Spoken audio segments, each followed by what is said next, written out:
لاہور سے ایک نوجوان نے کسی غیر احمدی دوست کے سوال لکھے ہیں اور کہتے ہیں کہ اگرچہ وہ مسلمان ہے مگر خدا اور کسی مذہب کا قائل نہیں ہے، تو مسلمان کس طرح ہو گیا؟ تو آج کل کی تاریخ میں، آج کل کی تاریخ میں اسی بات کو نہیں مانتے اس لیے مسلمان. سوال وہ یہ کرتا ہے کہ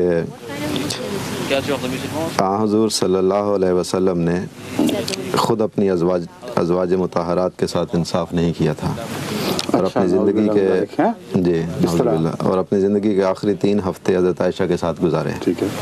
اس کے بارے میں مکمل وضاحت فرمائیں. اور یہی اعتراض ہے جو دیری ہو بیچارہ. ابھی اور بھی ہیں آگے. واقعہ یہ ہے کہ حضرت صلی اللہ علیہ وسلم کی بیماری میں جو دیکھ بھال تھی، جس مستعدی سے حضرت عائشہ رضی اللہ تعالیٰ عنہ آپ کا خیال رکھ سکتی تھی اپنی عمر اور صحت کے لحاظ سے، باقی ازواج کے لیے ممکن نہیں تھا. اس لیے آپ نے باقیوں کی اجازت سے ایسا کیا ہے اور انہوں نے شرح صدر کے ساتھ اجازت دی تھی.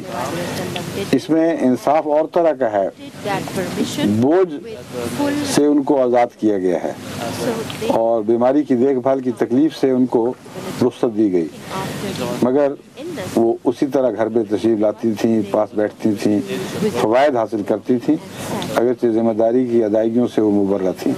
اس لیے اس کو ناانصافی کہنا کہ حیرت انگیز بات ہے جو انسانی فہم میں آ نہیں سکتی.